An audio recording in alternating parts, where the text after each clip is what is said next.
We're up and running in a new place. I think everyone's going to see it and go, "Where the hell are you?" Wow, look at that. Okay, so let's see. We'll wait for some folks to jump on in here. And why is that not working? Let's see. Why is that not working? That's very interesting. Well, we're going. I can't see the chat, which kind of stinks. I'm going to maybe reset this window. Let's see here.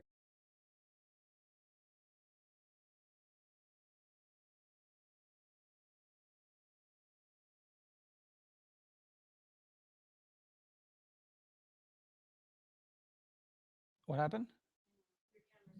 Yeah, I know because I accidentally did something silly. Okay, I'm trying to get the chat to work. I'm sorry.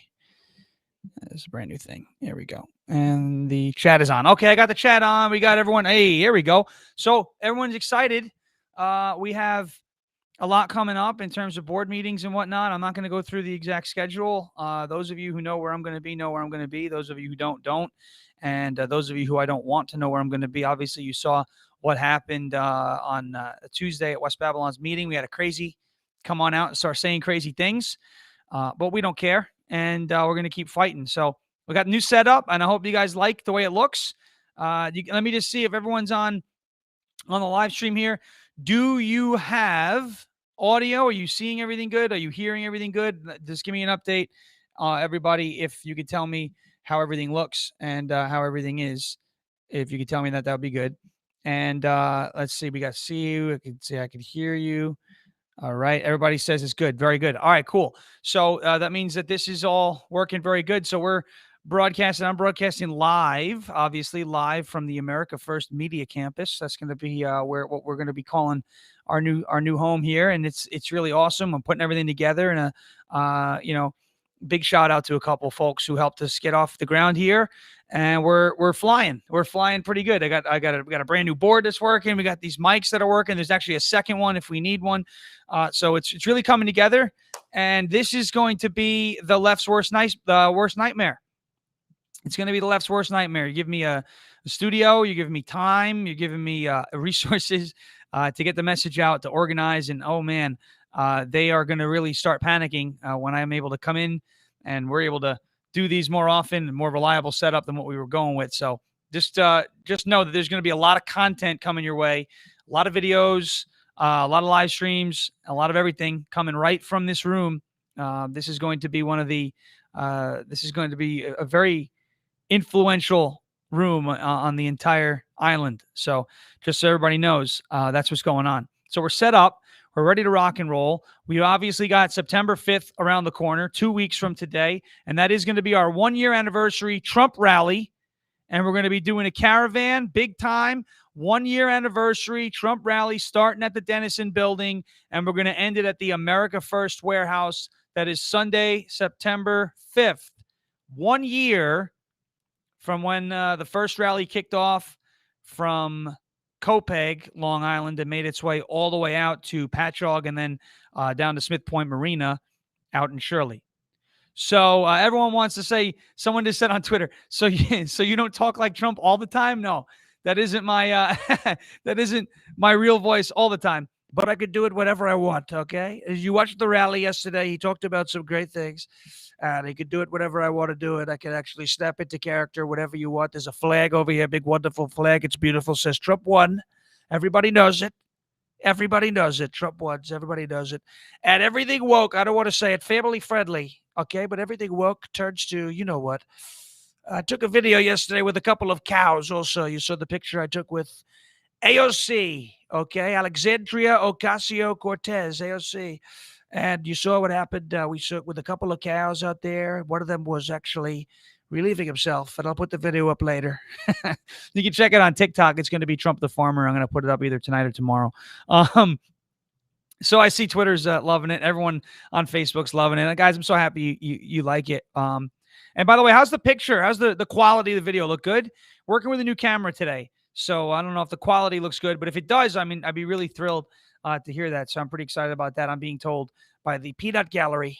Okay, we have the Peanut Gallery. They're here. They eat a lot of peanuts. That the picture looks fantastic. As a matter of fact, it looks fantastic. So, all right, what are we doing? What are we doing coming up this week? So we've got board meetings Monday, Tuesday, Wednesday, Thursday, and Friday. I'm not going to tell you where to go. What I would say is if your district is not meeting on a particular day and you want to get involved and you want to support, and when I say support, you go into these board meetings and you just sit down and you listen. If it's not your district to speak at, not like the radical left-wing crazy who decided she was going to say things. She lives in Bayshore. She spoke at West Babylon. You don't go to another meeting to speak. You're going to another meeting to support other people and to basically be there for them, just to have a support system, so they know that you're there. Wear your shirt, okay? But don't make a scene. There's no reason to get rowdy. Now, if it's your district and it's your kid, and you want to be loud and you want to voice your opinion, by all means, you do what you got to do. But if you're just there to support, we don't want to make it look like we're storming these meetings or going crazy. Right, we're there to support each other, and that's what we want to do. I know a lot of people and a lot of districts are postponing their meetings till next week. Okay, you want to be careful. Next week, they're probably going to wind up telling everybody that the kids are in mass. There are a lot of districts, though: Bethpage, Plain Edge, I think Locust Valley, Massapequa.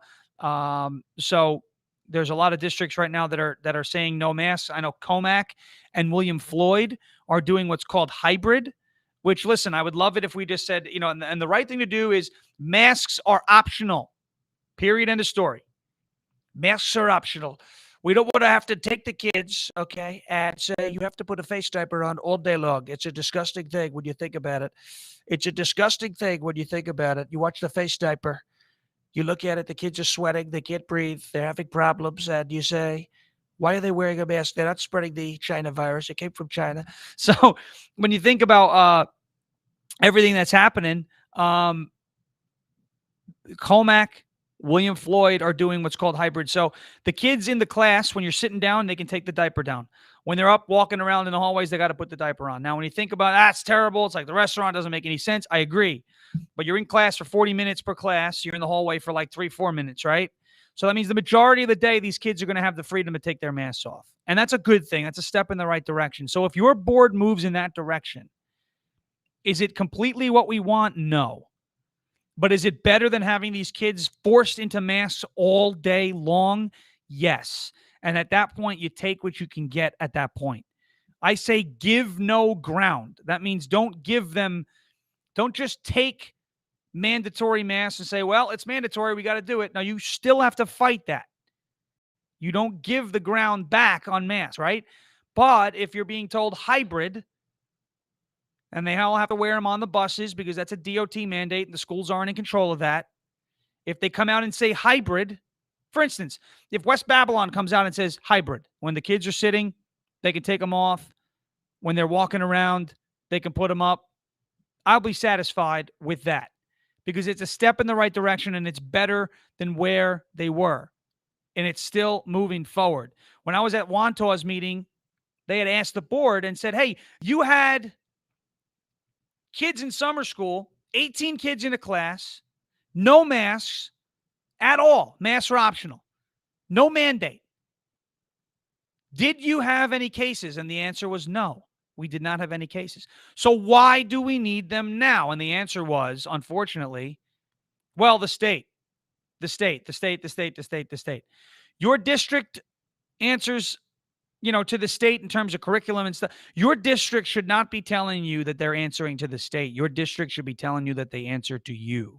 And if they don't take that stance and they don't listen to the community and they choose to just say, we're doing the CDC, we're doing what they recommend, and we're not going to listen to you, and we're not going to take what you have to say into consideration, then you go ahead and you tell them, well, listen, if that's the way you're going to operate as a school board, we're going to find a new school board. And that's when you start to tell them that their days on the board are numbered and that we will launch a campaign and somebody will step in like my friend Alan Jacoby out in Wantagh, who got up and he said, you've met your opponent. You've met your opponent. Don't be afraid to challenge. Classy, though. But don't be afraid to challenge. Don't be afraid to take a stand. I saw a sign at the Gracie Mansion protest. I saw a sign. And it was a child who was standing on like a street post, one of the crossing signs. And the sign said, if you don't stand for the children, then you don't stand for much else. And it's true.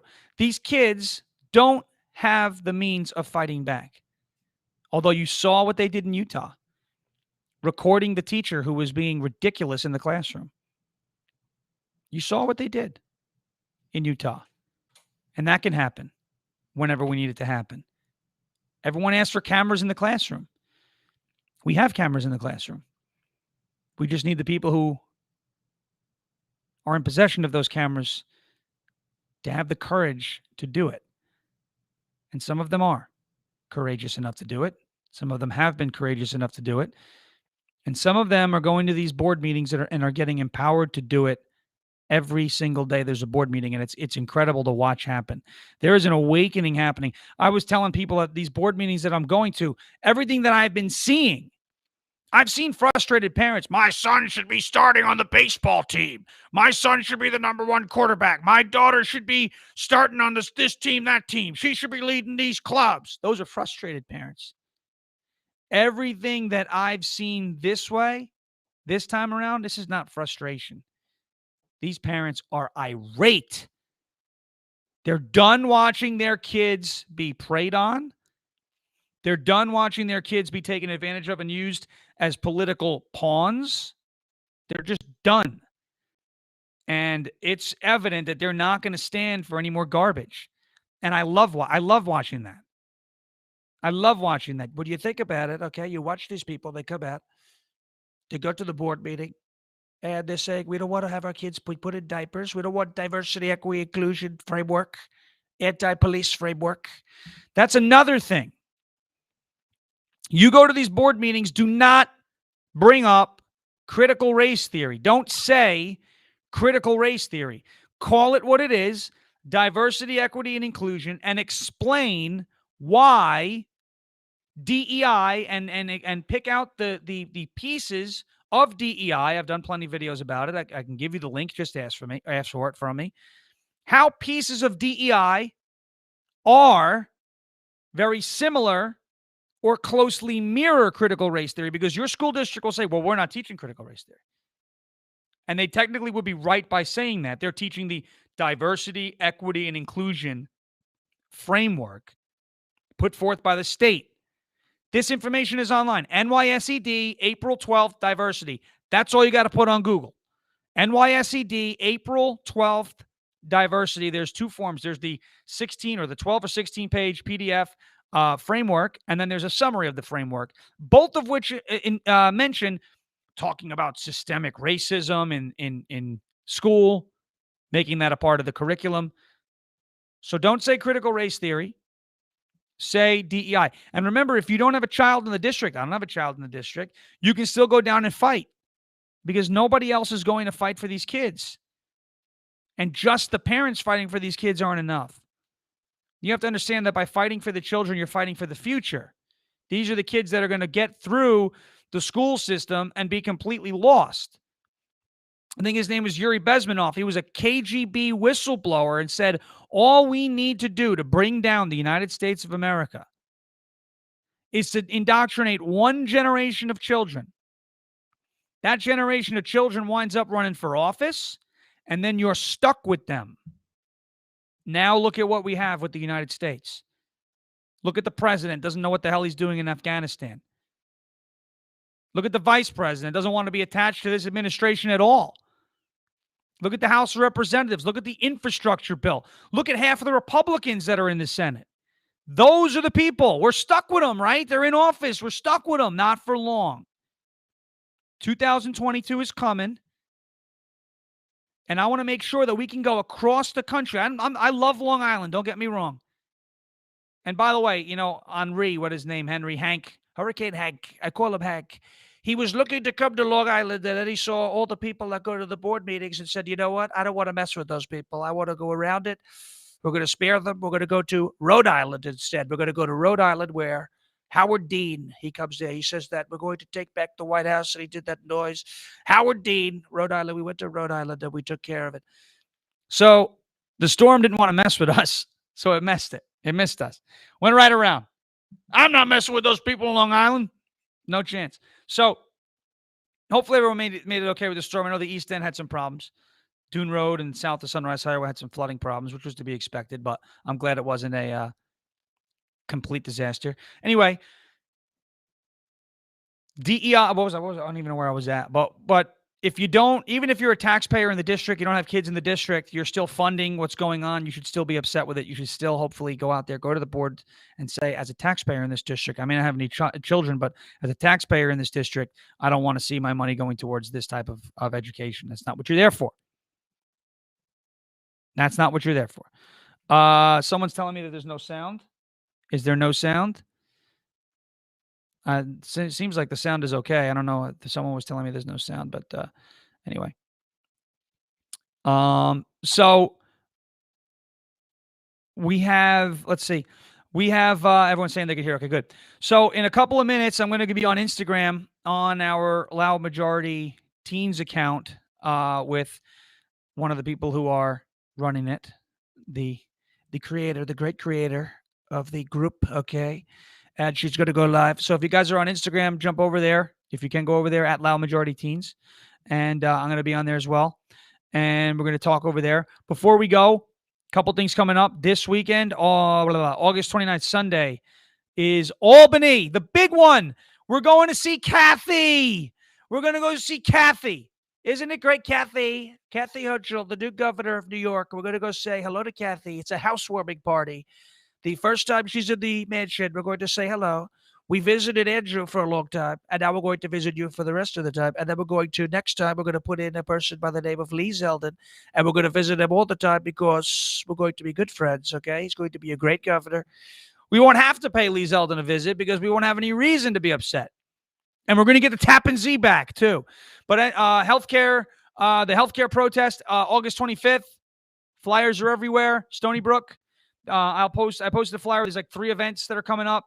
I commend the healthcare workers who are stepping up and taking a stand against the mandatory vaccinations. You know, we were told these are our heroes. Listen to the experts. These are our heroes. These are the people, essential workers. Now, if you once were an essential worker and you don't want to get a mandatory vaccine because you just don't want to do it because it's your choice, you're no longer a hero, but you're a bioterrorist or something ridiculous, a super spreader, which is ridiculous.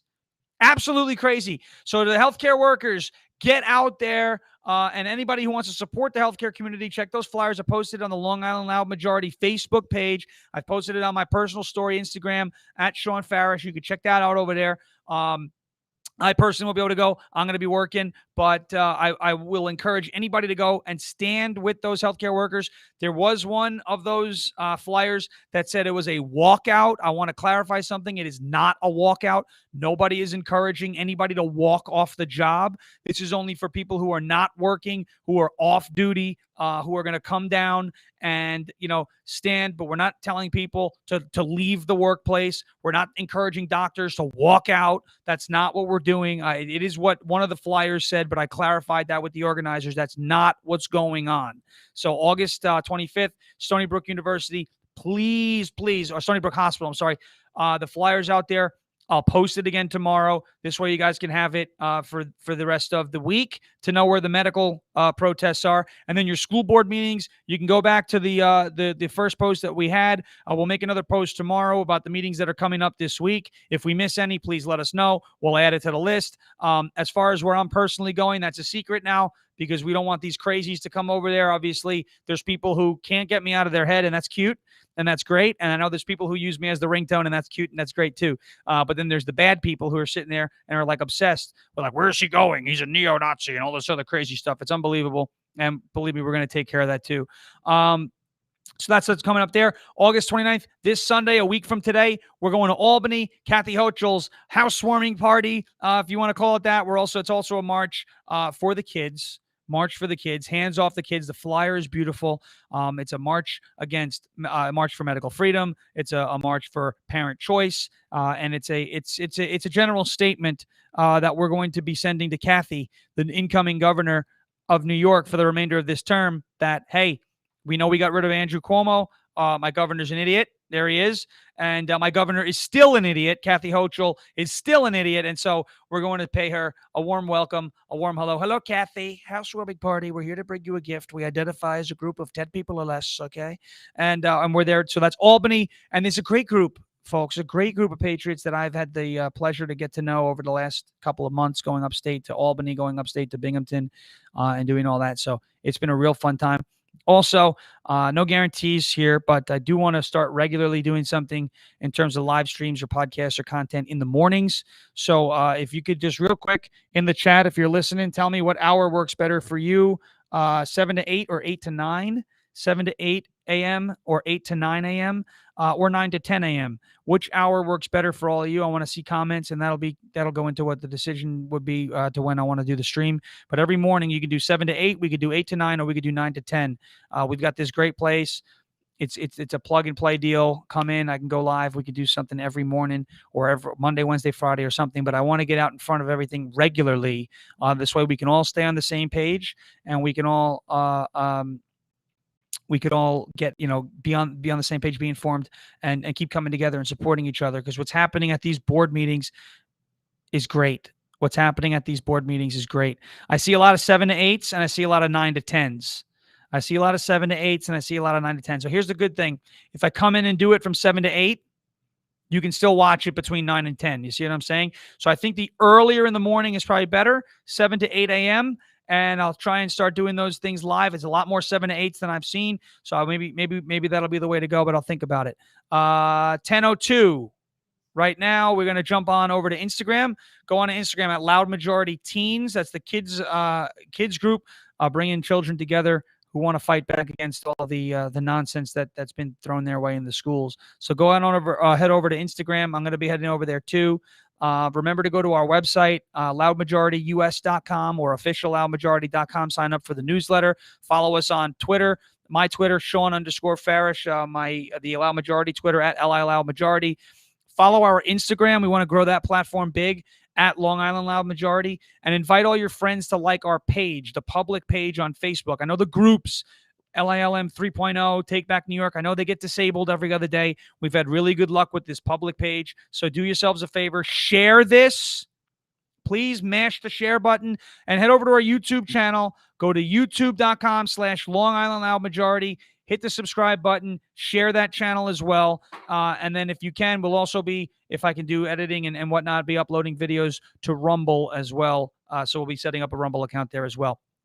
All right. I'll see you guys on Instagram in a little bit. And we'll be up and running soon, and look out for that regular morning content this week as well. I definitely want to make that something that we can do. We can enjoy together. Wake up with Captain Deplorable. Okay. Rise and shine.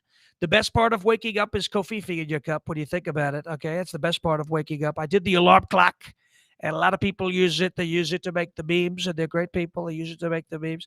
And what do you think about the alarm clock? What do you think about the ringtone? We do a lot of things. So we'll wake up with Captain Deplorable every day, or maybe Monday, Wednesday, Friday, 7 to 8. You guys are making me wake up early, but that's good. So that'll be something maybe we do. All right, so keep a lookout for that. I'll catch you guys later. OfficialLoudMajority.com, LoudMajorityUS.com. Follow us on Twitter, Instagram. Follow the Facebook page. Share it. And tell your friends. And I will see you next time. Thank you, everybody. Stay loud.